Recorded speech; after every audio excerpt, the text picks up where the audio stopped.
Hello friends, welcome you all. आज हम vision IAS के 12 अक्टूबर वाले डेली करंट अफेयर्स डिस्कस करेंगे। So let's start to our first discussion. Nobel economics prize goes to natural experiments pioneer. अब ये जो आपका टर्म है नेचुरल एक्सपेरिमेंट, इसे समझना जरूरी है क्योंकि इसी टॉपिक के आधार पर जो आपके इकोनॉमिस्ट हैं उन्हें नोबेल इकोनॉमिक्स प्राइज मिली है। तो क्या मतलब होता है नेचुरल एक्सपेरिमेंट का, उसे जानते हैं। तो उसके लिए I had made a presentation. आप देख लो नेचुरल एक्सपेरिमेंट मतलब क्या। नेचुरल एक्सपेरिमेंट सिंपली कहो तो ये एक्सपेरिमेंट होगा जो रियल लाइफ सिचुएशन पर बेस्ड होगा, यानी कि जो इकोनॉमिस्ट होंगे वो आपका लेबोरेटरी में बैठकर कुर्सी टेबल पर बैठकर नहीं बल्कि रियल लाइफ सिचुएशन को एनालाइज, कोई भी इकोनॉमिक पॉलिसीज का इफेक्ट उस रियल लाइफ सिचुएशन में क्या हो रहा है उसको मॉनिटर अंडरस्टैंड जब किया जाएगा तब आपका नेचुरल एक्सपेरिमेंट कहलाएगा। ठीक है। और अगर हम सिंपल एग्जांपल ले तो जैसे आपका वैक्सीन का या फिर कोई ड्रग है उसका क्लिनिकल ट्रायल्स किया जाता है एक ग्रुप ऑफ पीपल के ऊपर और उसके बाद डाटा एनालाइज किया जाता है, वही आपका सिमिलर टू नेचुरल एक्सपेरिमेंट्स होते हैं जहां पर हमने पीपल के ऊपर एक्सपेरिमेंट किया, ऑब्जर्व किया और उसके बाद हमने कुछ कंक्लूजन निकाला। तो ये सिंपली मतलब हुआ नेचुरल एक्सपेरिमेंट का। और एक तो होता है आपका लेबोरेटरी बेस्ड एक्सपेरिमेंट जहां पर लेबोरेटरी में कुछ कार्य किए गए और उसके बाद जो डाटा कलेक्ट होकर आई और उसके बाद हम कोई कंक्लूजन निकाल रहे हैं, तो वो हो गया आपका लेबोरेटरी बेस्ड एक्सपेरिमेंट। और जो दूसरा हो गया natural experiment which are based on real life situation. So इसे समझना जरूरी था to understand the topic of natural experiment जो इकोनॉमिस्ट जिनको नोबेल इकोनॉमिक्स प्राइज मिली है। तो आप देख लो जो इकोनॉमिस्ट है David Card, Joshua Angrist and Guido Imbens, इनको 2021 का नोबेल इकोनॉमिक्स प्राइज मिला है बिकॉज इन्होंने नेचुरल एक्सपेरिमेंट का इस्तेमाल जो रियल लाइफ सिचुएशंस के आधार पर किया है टू अंडरस्टैंड कि अगर कोई इकोनॉमिक पॉलिसी बनाई जाती है तो उसका इम्पैक्ट, उसका इफेक्ट क्या हो रहा है उसे समझने के लिए आपका नेचुरल एक्सपेरिमेंट का इस्तेमाल किया गया है इनके द्वारा। और जाहिर सी बात है जब आपका रियल लाइफ सिचुएशन के आधार पर एनालिसिस किया जाएगा तो इसके जो डाटा होंगे वो मोर रियलिस्टिक होंगे। दैट्स वाई ये काफी ज्यादा इम्पोर्टेंट एक मैटर रहा है जिसके कारण पॉलिसी मेकिंग में एंड पॉलिसी अंडरस्टैंडिंग में पॉलिसी का इम्पैक्ट को समझने के लिए ये एक महत्वपूर्ण टूल के रूप में देखा जा रहा है। ठीक है। तो नेचुरल एक्सपेरिमेंट की बात हमने की, it uses the real life situation to understand the impact on the world, है ना। तो विश्व में किसी भी इश्यू या फिर किसी भी पॉलिसी का इम्पैक्ट कितना हो रहा है, कैसा हो रहा है, उसे समझने के लिए नेचुरल एक्सपेरिमेंट का सहारा लेते हैं जो आपका रियल लाइफ सिचुएशन पर आधारित होती है। ठीक है। An approach that has spread to other fields and revolutionise the empirical research. Empirical research यानी कि what, the research which is based on field observation. You go to the field, you do an experiment, you understand. This is called the empirical research या empirical study. And जो आपके debit card है इनको 1/2 of the prize award करी गई है और इनका जो कंट्रीब्यूशन रहा है ऑन द रिसर्च कि कैसे minimum wage, immigration and education labour market को अफेक्ट करती है। तो डेबिट कार्ड का क्या कंट्रीब्यूशन है, इन्होंने रिसर्च किया है कि कैसे जो मिनिमम वेज है या इमिग्रेशन है या एजुकेशन है वो लेबर मार्केट को अफेक्ट करती है।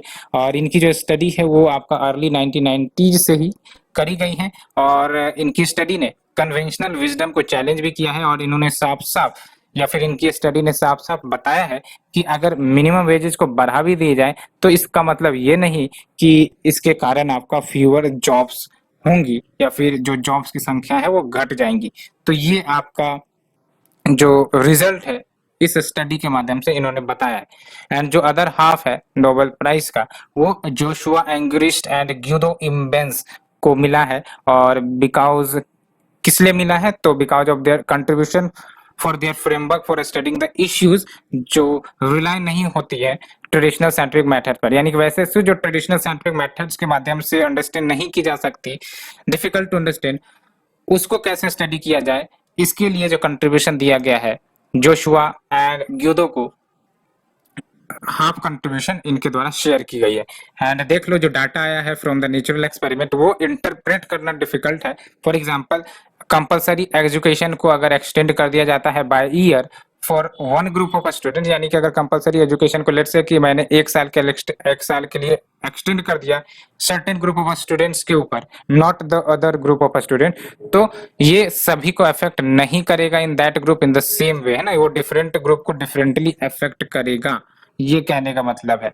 And they solve this methodological problem demonstrating कि कैसे precise conclusions about the cows and effect, यानी कि हमने कुछ काउज किया और उसका इफेक्ट अंडरस्टैंड करने के लिए, प्रिसाइज कंक्लूजन निकालने के लिए वो आपका नेचुरल एक्सपेरिमेंट से निकाला जा सकता है। अगर देखा जाए जो लेबोरेटरी बेस्ड स्टडी होती है उसमें आप जो भी आपने स्टडी की उसका हो सकता है कि जो रियल लाइफ में इम्प्लीमेंटेशन है या फिर रिजल्ट है वो सेम ना आए जो लेबोरेटरी में आई थी, लेकिन अगर नेचुरल एक्सपेरिमेंट्स का इस्तेमाल किया जाएगा तो ये मोर रियलिस्टिक कंक्लूजन देता है। ठीक है, तो ये हमने फर्स्ट आर्टिकल को डिस्कस किया। एंड आजकल यूपीएससी आप देख लो क्रिकेट के बारे में भी पूछ लिया है, स्पोर्ट्स के बारे में भी पूछा है, तो हो सकता है फिर से नोबेल प्राइजेस के बारे में पूछ ले, क्योंकि पहले भी नोबेल प्राइजेस के बारे में पूछे जा चुके हैं क्वेश्चन। तो फर्स्ट नोबेल प्राइज की अगर हम बात करें तो 1901 से 1968 के बीच आपका डिस्ट्रीब्यूट हुआ था, एंड जो प्राइस है वो दी गई थी in the original 5 categories only. तो पहले आपका सिर्फ और सिर्फ 5 कैटेगरीज में ही दी जाती थी। फिर देख लो जो नोबेल प्राइज है इन इकोनॉमिक साइंसेस वो काफी बाद में आपका सेटअप किया गया in the year 1968, and first economics prize 1969 में अवार्ड करी गई by Royal Swedish Academy of Sciences. इन्हीं के द्वारा आपको भी पता है कि नोबेल प्राइज दी जाती है। एंड जो प्राइज है वो स्टेब्लिश करी गई है in the memory of Alfred Nobel on a donation given by Sveriges Riksbank the Sweden central bank. ठीक है, तो अगर नाम आए आपको कभी कि समटाइम्स दिस शेवरिज रिक्स बैंक सीन इन न्यूज, तो ये किसका बैंक है? आपका स्वीडन का सेंट्रल बैंक है। ठीक है, तो याद रखना है आपको। First article we have discussed in an elaborate manner. Let's move to the second article.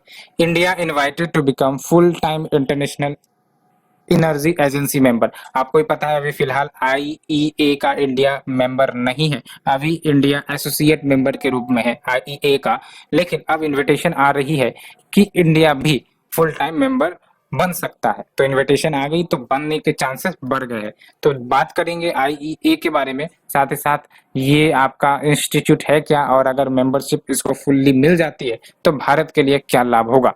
तो देख लो ये जो इन्विटेशन है वो कहीं ना कहीं दर्शाता है इंडिया आईईए स्ट्रेटेजिक पार्टनरशिप को, जो आपका जनवरी 2021 को करी गई थी, और इसके तहत आपका स्ट्रेंथन किया जाने का प्रयास किया जा रहा है to increase the mutual cooperation in the global energy security as well as global energy stability and sustainability.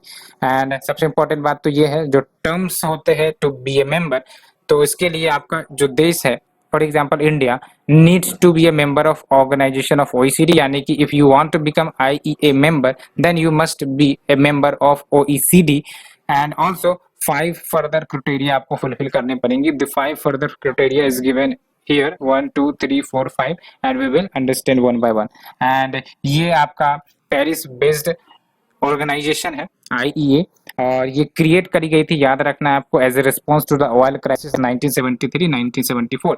तो इस पीरियड में एक ऑयल क्राइसिस का दौर आया था और उसके बाद आपका आईईए इस्टेब्लिश किया गया था, और ये it is at the heart of global dialogue on energy providing analysis recommendation. तो एनर्जी के क्षेत्र में ये आपका मीटिंग ऑर्गेनाइज करता है, ग्लोबल फोरम ऑर्गेनाइज करता है, एनालिसिस भी प्रोवाइड करता है, as well as recommendation, so that देश को मदद किया जा सके, वेरियस कंट्रीज को मदद किया जा सके कि उन्हें secure and sustainable energy provide करी जा सके। और सबसे इंपॉर्टेंट बात, 2-3 रिपोर्ट जो ये पब्लिश करती है वो है आपका world energy outlook report, oil market reports, ये सब कुछ रिपोर्ट्स पब्लिश करी जाती हैं। 2017 में इंडिया ने एसोसिएट मेंबर के रूप में ज्वाइन किया था, है ना, 2017 में इंडिया ने एसोसिएट मेंबर के रूप में ज्वाइन किया था। अब बात करते हैं कि अगर फुल मेंबरशिप मिल जाती है तो बेनिफिट्स क्या होंगे। तो पहली बात तो ये कि आपका स्ट्रेटेजिक डेप्थ जो भारत के क्रूड ऑयल रिजर्व का है उसको मैक्सिमाइज करने में मदद मिलेंगे। टेक्निकल असिस्टेंस आईईए की तरफ से प्रोवाइड किया जाएगा स्पेशली क्लीन एनर्जी सेक्टर में, एंड एक जियो पॉलिटिकल प्लेटफॉर्म भी भारत को मिल जाएगा in the form of IEA, जहां पर भारत क्लाइमेट और एनर्जी इश्यूज को रेज कर सकता है ग्लोबल प्लेटफॉर्म पर। ठीक है। और इंडिया की जो एंट्री है वो कहीं ना कहीं ग्लोबल एनर्जी सिक्योरिटी अपार्टस को भी बूस्ट करेगी and it will help to its dealing with Organization of the Petroleum Exporting Countries plus grouping, ठीक है। एंड ये जो 5 क्राइटेरिया है जो आपके नेसेसरी होंगे along with the membership of OECD to be a member of IEA. तो पहला है आपका क्रूड ऑयल एंड या फिर प्रोडक्ट रिजर्व्स जो इक्विवेलेंट होनी चाहिए, यानी कि जो क्रूड ऑयल है या फिर जो प्रोडक्ट रिजर्व्स कहते हैं, भारत के पास भी आपको क्रूड ऑयल प्रोडक्ट रिजर्व्स है, वो इक्विवेलेंट होनी चाहिए 90 days of the previous years net import, ठीक है। And to which the government has immediate access, यानी कि इमीडिएट एक्सेस भी होना चाहिए and could be used to address the disruption to global oil supply, ठीक है। सेकेंड कंडीशन क्या है, डिमांड रेस्टोरेंट प्रोग्राम होना चाहिए to reduce the national oil consumption by up to 10%। जो तीसरा कंडीशन है, लेजिस्लेशन एंड ऑर्गेनाइजेशन हो to operate the coordinated emergency response measures on the national basis. The fourth condition, legislation and measures to ensure कि all oil companies under this jurisdiction वो report करें information जब भी इनके द्वारा request करी जाए तो। And next is your measures in place to ensure the capability of contributing its share of an IEA collective action। तो ये हमने 1 2 3 4 5 क्राइटेरिया डिस्कस किया to be a member of IEA along with your membership of OECD is mandatory। Let's move to the next article। Prime minister launches the Indian space association, ये काफी ज्यादा चर्चा में रहा है और सबसे इंपॉर्टेंट बात आपको ISPA यानी कि इंडियन स्पेस एसोसिएशन के बेसिक और इसका फंक्शन और इसका बैकग्राउंड जानना जरूरी होगा, बिकॉज क्वेश्चंस आपके इनडायरेक्टली आ रहे हैं प्रीलिम्स में, तो हमें प्रीलिम्स ओरिएंटेड फोकस करनी होगी उसी वे में जिस प्रकार से क्वेश्चंस पूछे जा रहे हैं, ठीक है। तो इसका आपका जो ऑब्जेक्टिव है, ऑब्जेक्टिव टू क्रिएट ISPA, उसे समझना जरूरी है।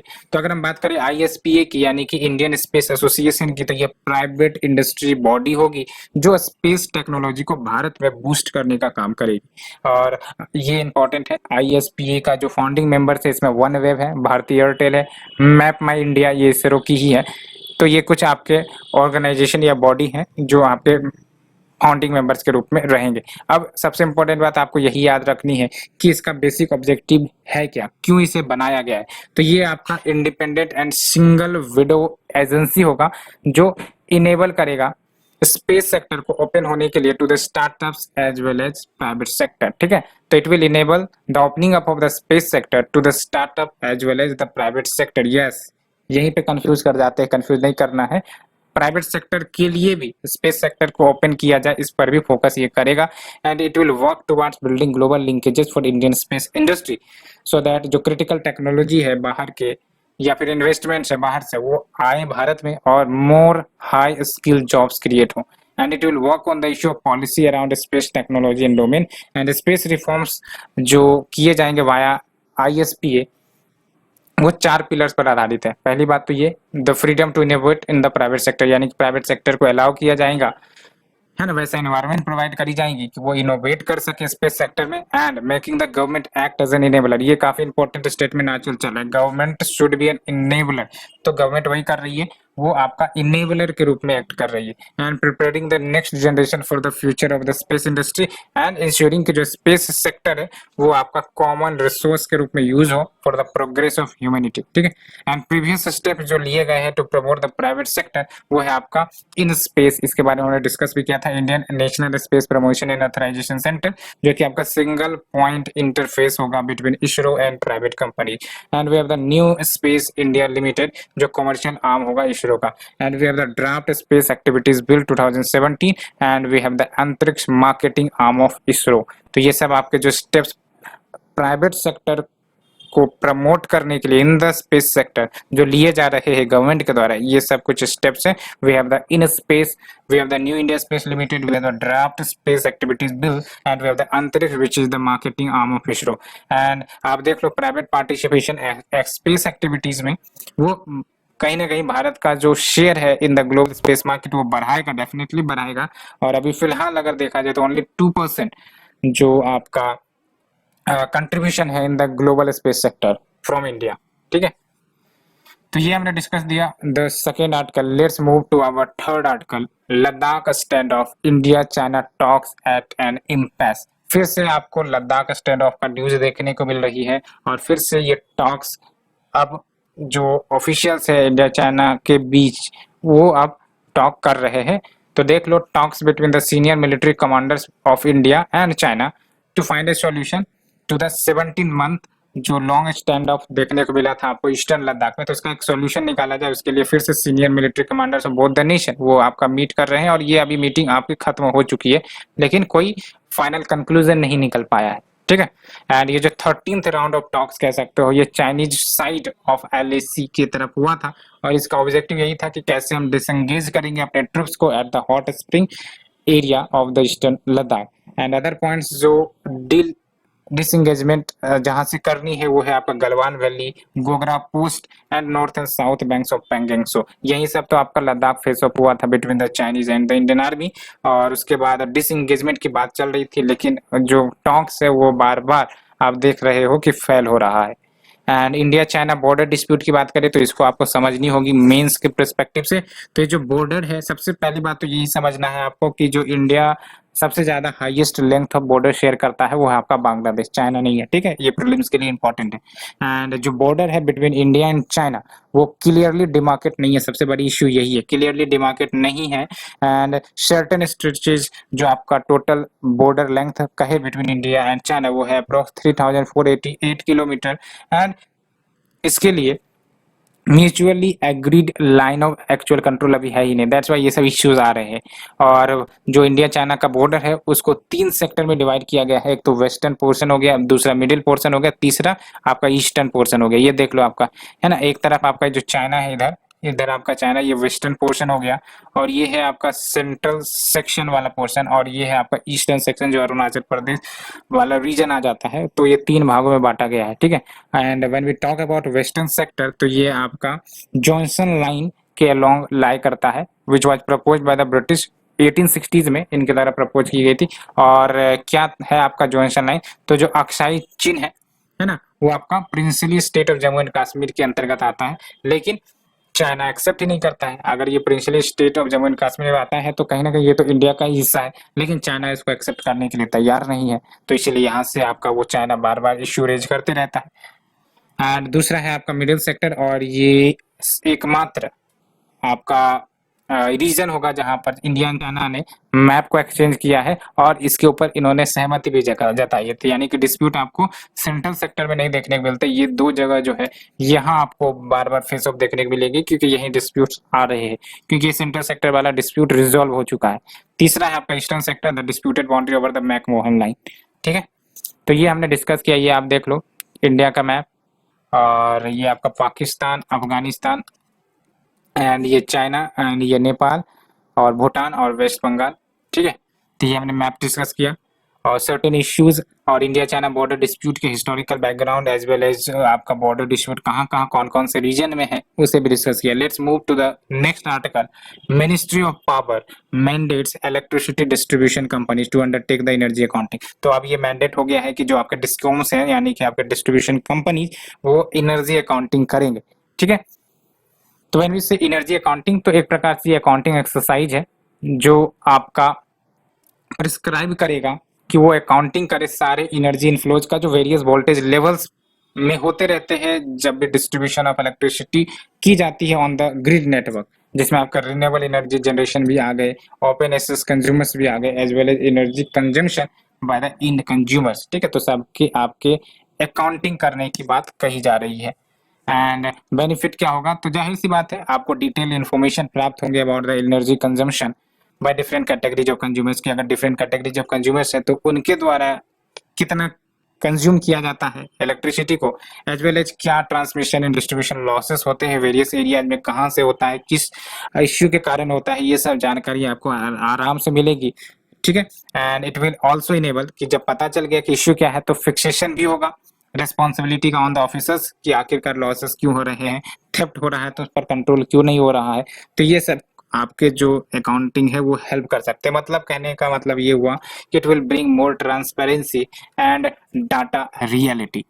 ठीक है, and it will enable the discoms to plan for suitable infrastructure upgradation as well as demand side management effort.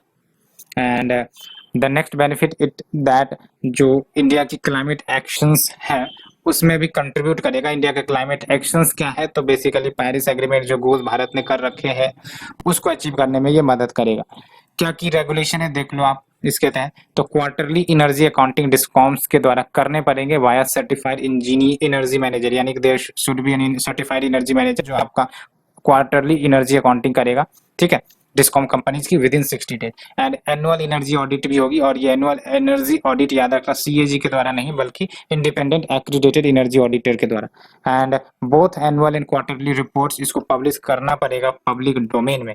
And जो रेगुलेशन है ये इश्यू किया गया है ब्यूरो ऑफ एनर्जी एफिशिएंसी के द्वारा, जो आपका एनर्जी कंजर्वेशन एक्ट 2001 के तहत ये रूल्स ऑर्डर्स इश्यू करते हैं। और जब हम बात करें BEE की तो याद रखना है 2002 में सेटअप किया गया था, और ये स्टेट्यूटरी बॉडी है, हेडक्वार्टर दिल्ली में है, और इसे आपका एनर्जी कंजर्वेशन एक्ट 2001 के तहत क्रिएट किया गया है, ठीक है।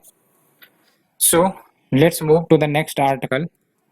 नीति Aayog UNDP handbook on sustainable urban plastic waste management ये लॉन्च किया गया। तो NITI Aayog UNDP handbook on sustainable waste plastic management इसे लॉन्च किया गया। तो ये जो हैंडबुक है आपको कंप्रिहेंसिव ओवरव्यू यानी कि जानकारी देता है how to manage the plastic waste by representing and discussing the components जो आपके entire plastic waste value chain में आते हैं। यानी कि प्लास्टिक वेस्ट जब जनरेट होता है तो आपके इसके वैल्यू चेन में बहुत सारे कंपोनेंट्स आते हैं, तो उन सब components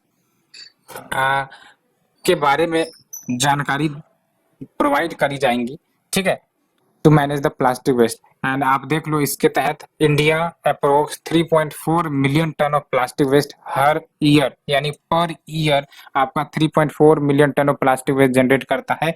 and about 70% of plastic packaging product वो कन्वर्ट किए जाते हैं प्लास्टिक वेस्ट में within a short period of time. यानी कि कहने का मतलब प्लास्टिक जनरेट तो काफी ज्यादा मात्रा में होते हैं, अलोंग विद दैट काफी कम समय में ही ये आपका प्लास्टिक वेस्ट के रूप में कन्वर्ट हो जाता है। और ये जो हैंडबुक है वो आपको 4 कंपोनेंट प्रोवाइड करते हैं for setting up PWM model. वो है आपका component 1, component 2, component 3, component 4। Component 1 में आपका टेक्निकल मॉडल प्रोवाइड किया जाता है plastic waste recycling and management के लिए। एंड कंपोनेंट 2 में आपका मटेरियल रिकवरी फैसिलिटी प्रोवाइड करी जाती है for improved PWM implementation. Component 3 की बात करें तो इसमें आपका institutionalisation of MRF in governance body. And component 4 की बात करें तो information education in communication and digitisation. Recommendation की बात करें तो आप देख लो क्या रिकमेंडेशन की बात करी गई है। तो जो आपका MRF मॉडल है इसको फंड किया जाएगा एंड ऑपरेट किया जाएगा पब्लिक प्राइवेट मॉडल पर, बिकॉज इसमें आपको कंप्लायंस देखने को मिलेंगे along with regulations and resource utilisation को ये इंप्रूव करती है। और अगर MRF की बात करें तो ये आपका स्पेशलाइज्ड प्लांट है जो रिसीव करता, प्लांट मतलब वही आपका जो वेस्ट डिस्पोजल प्लांट कह सकते हो, जो आपका रिसीव करेगा, सेपरेट करेगा, प्रिपेयर करेगा रिसाइकेलेबल मटेरियल्स को for marketing to the end user manufacturer. And important बात ये भी है कि सोशल इंक्लूजन वेस्ट पिकर्स का किया गया है।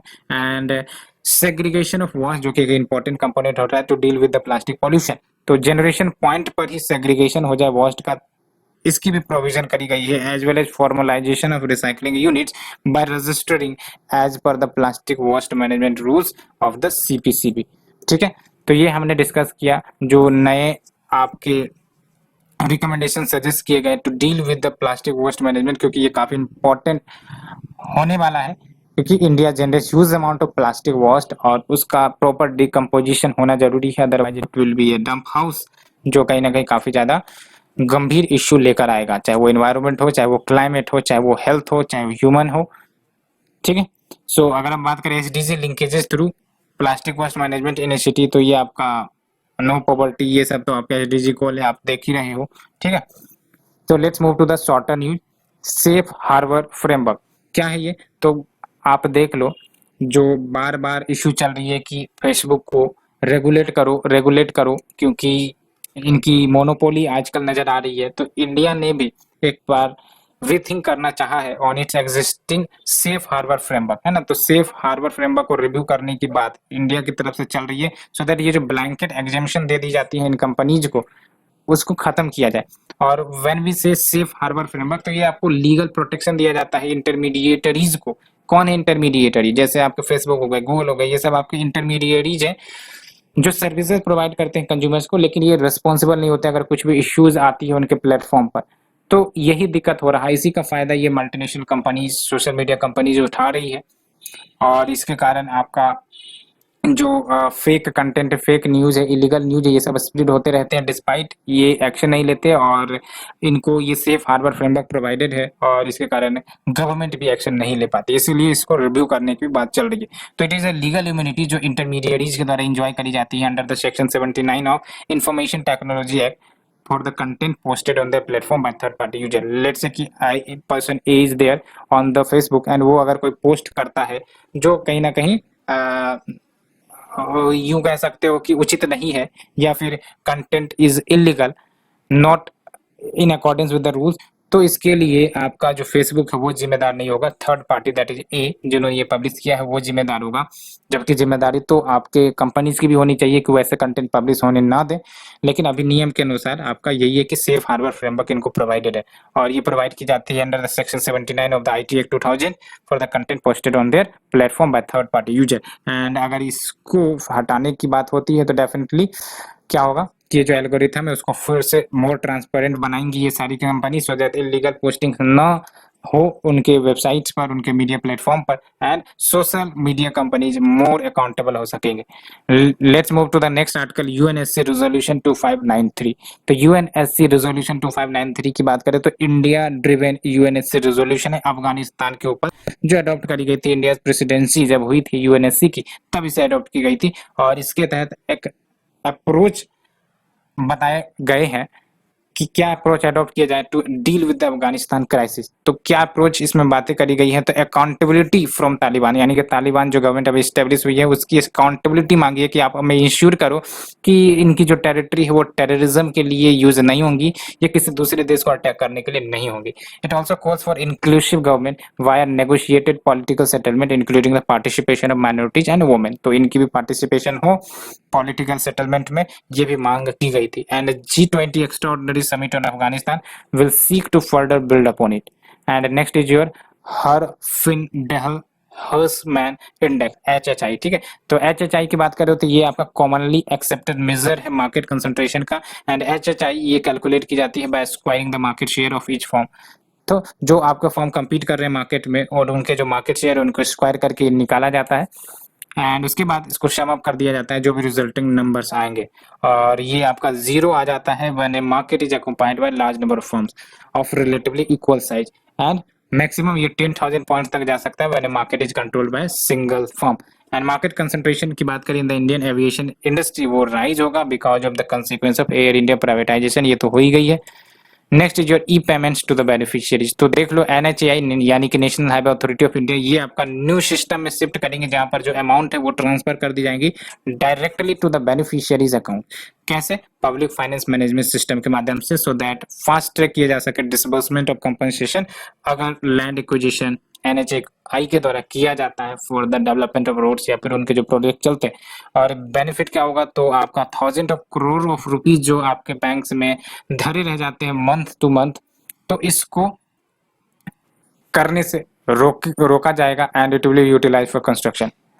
एंड PMFS ये आपका web based online software application है जो डेवलप किया गया है, इंप्लीमेंट किया जाएगा by the controller general of accountants which comes under ministry of finance. तो ये याद रखना है आपको, PFMS web based online software application है which is developed and implemented by CGA यानी कि controller general of accountant that comes under ministry of finance. Let's move to the next article, but एक इंपॉर्टेंट न्यूज यहाँ रह गई है, it establish an efficient fund flow system. तो इस PMFS के माध्यम से होता क्या, फंड ट्रांसफर होता है ना, पेमेंट कम अकाउंटिंग नेटवर्क भी है। Next is your access to healthy environment, ये आपका ह्यूमन राइट है, आपको UNHRC ने कहा है। तो UN ह्यूमन राइट काउंसिल ने रिकॉग्नाइज किया फॉर द फर्स्ट टाइम, काफी इंपॉर्टेंट है, for the first time clean healthy and sustainable environment is a human right. तो ये प्रीलिम्स के लिए इंपॉर्टेंट है, अभी से ही याद रख लो, ठीक है। तो which of the following comes under the human right as per the UNHRC, तो आपको याद रखनी है, it includes a clean healthy and sustainable environment. And ये जो टेक्स्ट है वो आपका प्रपोज किया गया है किसके द्वारा, कोस्टा रिका के द्वारा, along with Maldives, Morocco, Slovenia, Switzerland, और ये पास करी गई है 43 वोट्स के साथ इन फेवर एंड 4 एब्सटेंशन यानी कि रुकावटें कह सकते हो, और तो रुकावटें किसने की है? Russia, India, China, Japan. और ये जो रेजोल्यूशन है फर्स्ट डिस्कस्ड इन 1990s, और ये लीगली बाइंडिंग वैसे नहीं है, but has potential to serve to the global standard. And US ने वोट ही नहीं किया था because it is not currently a member of 47 member council of the UNHRC. Next is your regulation for water purification system. तो देख लो, environment ministry ने notify किया है सर्टेन रेगुलेशंस की अडॉप्ट करने पड़ेंगे वाटर प्यूरिफिकेशन सिस्टम के तहत, जो आपका आज से ठीक 18 मंथ बाद इफेक्टिव हो जाएगा। और ये जो रेगुलेशन है ये नेशनल ग्रीन ट्रिब्यूनल की जो एडवाइस दी गई थी उसको फॉलो करता है। ये एडवाइस इन्वायरमेंट मिनिस्ट्री को बेसिकली दी गई थी 2019 में। एंड इसमें बोला गया था कि जो अप्रोप्रिएट यूज हो RO based water purification system का, क्योंकि ये भी न्यूज आई थी कि despite RO based water purification system minerals खत्म हो जाते हैं उसके, इसलिए प्रॉपर रेगुलेशन लाने की जरूरत है। तो ये जो आपका मैन्युफैक्चरर्स है रिवर्स ऑस्मोसिस यानी कि आरओ बेस्ड वाटर प्यूरिफायर्स वाले, इनको अब रेट करना पड़ेगा इनके जो अप्लायंसेस है एफिशिएंसी और वाटर वेस्टेज के आधार पर। वाइल वाटर सप्लाई एजेंसी जो वाटर सप्लाई करती है उनको डिक्लेयर करना होगा the total dissolve solids in the water जो सप्लाई की जा रही है। Next is your Pusa bio decomposer. तो ये जो पूसा बायो डिकम्पोजर है ये आईसीएआर यानी कि Indian council for agriculture research इनके द्वारा डेवलप करी गई है, और ये low cost microbial bio enzyme solution है जो एक्सेलरेट करता है decomposition of the crop residue including the stubble from paddy crops into manure with in 15 to 20 days. और ये इमर्ज हो रहा है जो potent solution towards curving the stable burning. And ये आपका एडिशनल मैन्योर भी प्रोवाइड कर देता है बिकॉज ये जो स्टेबल है ये डिकम्पोज हो जाते हैं और ये सॉइल क्वालिटी को भी इंप्रूव करता है। तो अगर बात की जाए पूसा बायो डिकम्पोजर की, तो क्या ये सॉइल क्वालिटी को इंप्रूव करता है? बिल्कुल सही। क्या ये आपका मैन्योर प्रोवाइड करता है by converting the stable into manure? Yes, ये भी सही है। और ये आपका पोटेंशियल सॉल्यूशन भी है स्टेबल बर्निंग का, ठीक है। और ये क्रॉप को मैन्योर में with in 15 to 20 days convert कर देता है। तो ठीक है, काफी बेनिफिशियल है। और अभी जो पॉल्यूशन आने वाली है जो आपके नदर्न इंडिया में है स्टेबल बर्निंग के कारण, तो ये बेस्ट सॉल्यूशन हो सकता है फिलहाल अगर देखा जाए तो। नेक्स्ट जो सैंडलवुड, ये आपका ट्री है बेसिकली। तो new training programme on sandalwood farming and management of its health ये लॉन्च करी गई है मिनिस्ट्री ऑफ रूरल डेवलपमेंट के द्वारा। तो ये याद रखना है, new training programme ministry of rural development के द्वारा। और ये सबसे इंपॉर्टेंट बात, anti bacterial, antibiotic and anti cancer benefits हैं इनके। और सैंडलवुड आपका कहाँ कहाँ यूजेज हो सकता है, ये काफी इंपॉर्टेंट है। फार्मास्यूटिकल में, पर्सनल केयर में, फर्नीचर मेकिंग में तो होता ही होता है। ग्लोबली इंडिया और ऑस्ट्रेलिया लार्जेस्ट ग्रोवर रहे हैं सैंडलवुड के, जबकि बिगेस्ट मार्केट आपका यूनाइटेड स्टेट्स रहा है, China, Japan and Indian domestic market भी है सैंडलवुड का। 2020 में वर्ल्ड सैंडलवुड मार्केट अगर देखा जाए तो अप्रोक्स $300 मिलियन है, जो बढ़कर $3 बिलियन हो सकता है बाय 2040। तो demand is rising for the sandalwood because इसका uses pharmaceutical, personal care and furniture में होता है। Next is Loknayak Jayaprakash Narayan, 11 October 1902 to 8 October 1979। तो आप देख लो, तो अगर हम बात करें जयप्रकाश नारायण साहब की, तो इनका जन्म पटना बिहार में हुआ था और इन्होंने कॉलेज को क्विट कर दिए थे। और क्विट करने के बाद इन्होंने नॉन कॉपरेशन मूवमेंट में पार्टिसिपेट किया था एंड इन्होंने क्विट इंडिया मूवमेंट में भी पार्टिसिपेट किया। इन्होंने आजाद दस्ता सेटअप किया, कहां पर, तराई रीजन ऑफ नेपाल में, to resist the British rule. And he was influenced by Marxism associated with the socialist movement and support भी इन्होंने इंश्योर करवाया for the Bhoodan movement. And इन्होंने क्लैरियन कॉल दिया टोटल रिवॉल्यूशन का 1977 में again the incumbent government. And इनको भारत रत्न award भी मिला है पोस्ट ह्यूमसली 1999 में। एंड इनकी जो बायोग्राफी है द ड्रीम ऑफ रेवोल्यूशन, वो ऑथर करी गई है बिमल प्रसाद एंड सुजाता प्रसाद के द्वारा। तो ये हमने आज का डिस्कशन कंप्लीट कर लिया friend. Thank you very much for this discussion.